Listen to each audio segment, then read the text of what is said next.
Robert, I never really knew Robert's background. He's very quiet. He's very kind of behind the scenes in terms of what his background was.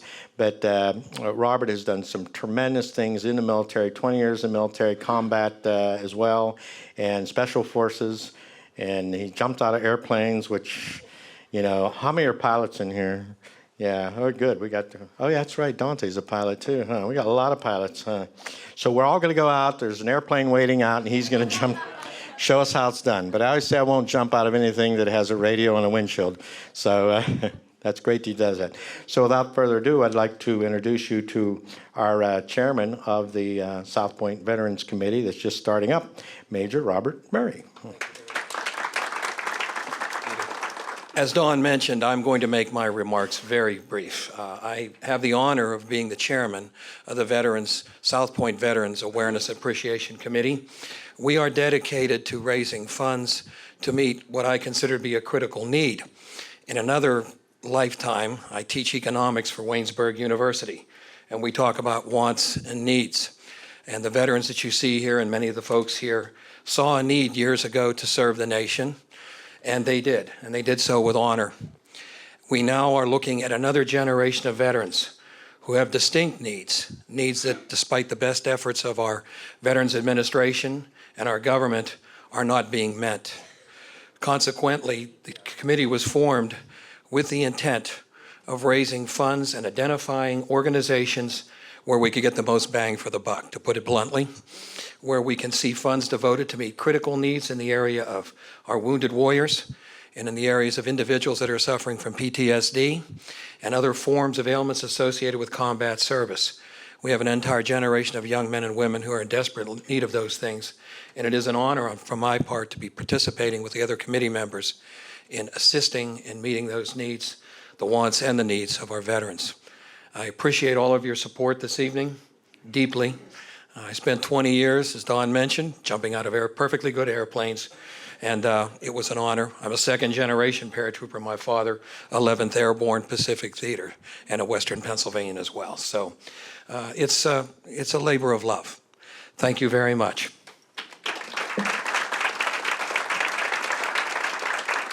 I'm a daughter of the American Revolution, and almost every single generation since the founding of this country, my family has served in one way or another.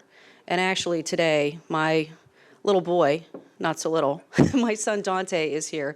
In May of this past year, he graduated from Fork Union Military Academy as the highest ranking officer in the school, battalion commander. And right now he is in his first year of Valley Forge. So that's my son Dante. As many of you know, Pennsylvania has a very strong military history, and Pennsylvanians have always answered the call to duty. Currently, we have over 930,000 veterans in Pennsylvania, ranking us 4th in the nation. You may know that state government has several great programs to assist our veterans, including property tax relief for 100% disabled veterans, 6 state veterans homes, and the Veterans Trust Fund. I'm a member of the Senate Veterans Affairs and Emergency Preparedness Committee. That is a committee that I asked to be on because of the demographic in my district. I did that. That was the bell. I'm going to put it over there. Sorry. Already? Sometimes I'm the one with the bell. That committee is chaired by Senator Randy Vlahovic, who is a former 27-year police officer and a board member of the Southwestern Veterans Home. On February 25th, the Senate Veterans Affairs Emergency Preparedness Committee held what the chairman plans will be regular briefings by the veterans community. We heard from a long number of very notable veterans, and in their participation, we actually learned about the Veterans Council that testified that their #1 priority is funding for the Veterans Service Officer Program so that we are reaching all Pennsylvania veterans. We also had a guest, Brigadier General retired Jerry Beck, who highlighted the success of the Veterans Trust Fund, which has received over $1.6 million in donations from the citizens of the Commonwealth, far exceeding initial predictions. So we don't just protect our country, but we give back.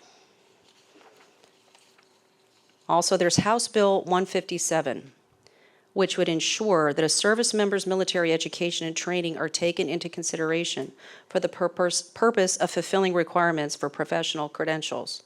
Right now, if you volunteer and you dedicate years of your life to the military, learning a very valuable skill, those skills aren't transferred into the public sector. So this bill would ensure that those years of service and years of training are fulfilled requirements, just like credentials from any college or university. There's also Bill 286, which would create an Honoring Our Veterans motorcycle license plate, similar to what we did for the vehicles. And Senate Bill 285 will dedicate those funds to the Veterans Trust Fund.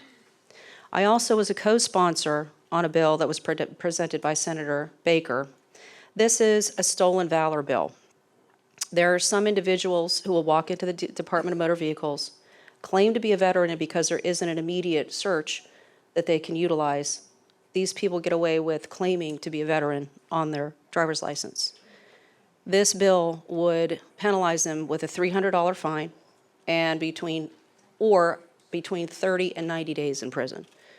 Because to me and many others, valor and honor are earned, and they should never be taken for granted. And today, I would love to present a special certificate of recognition to Major Robert A. Murray from the United States Army. This is from the State Senate, and I will read to you. It is my distinct honor to recognize Mr. Robert A. Murray, who served as a combat arms officer for the United States Army from June 1972 through June 1992. Mr. Murray achieved the rank of major and served throughout the continental United States, Northeast Asia, Europe, and the Middle East. His Army decorations include Army Commendation Medal, Meritorious Service Medal, 4. You didn't think I was going to say 4, I said 4. Overseas Medal, 2. National Defense Service Medal, 2. Southwest Asia Campaign Medal and Kuwait Liberation Medal, along with the Expert Infantryman's Badge and Combat Patch. In light of his experience in the Army and as a veteran, Mr. Murray has partnered with the Southpointe Chamber of Commerce to create and chair the Southpointe Chamber Veterans Committee. The Veterans Committee will consist of veterans and those interested in supporting veterans. Their mission is to provide resources and funds to local veterans who have financial, educational, marketing, business, and social needs. Now I therefore, as Senator Cameron Bartolotta, do applaud and recognize Mr. Robert A. Murray for his service to our country and his continued service to other veterans in need. I proudly extend my sincerest congratulations and best wishes.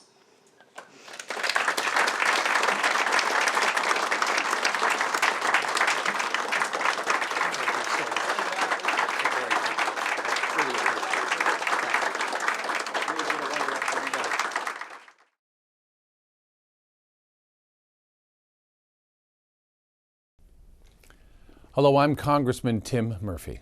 I want to thank the Southpointe Chamber of Commerce Veterans Committee for their work in southwestern Pennsylvania to help our local veterans. Your mission is noble and worthy. We owe our veterans not only all of our respect and gratitude, but all our efforts as they transition home. An important part of that effort is to help our local veterans transition back into the workplace. And it's not just good for the veterans. It's great for our local businesses. So what are some of the benefits to hiring a vet? Well, when you hire a veteran, you're getting someone who is committed to being a loyal and motivated member of the team with a reliable work ethic. Veterans are taught and have lived an ethos that focused on honor, courage, and commitment. They have a respect for following procedures and know the value of communication and speaking up when they see something just is not right. They're eager to learn and know that training is ongoing.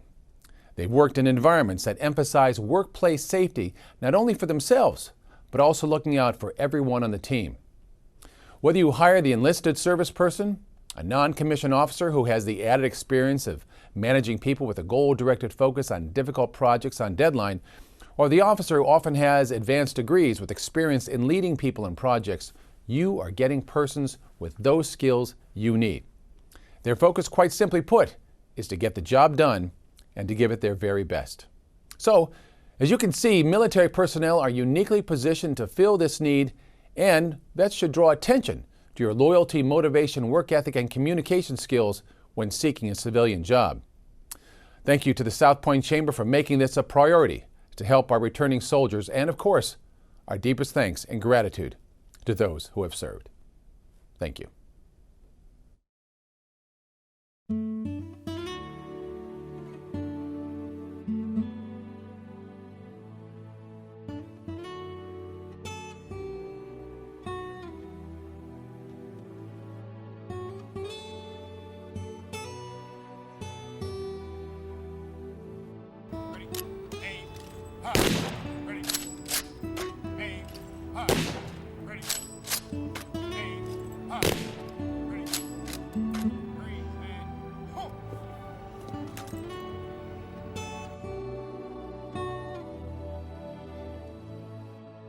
Ready.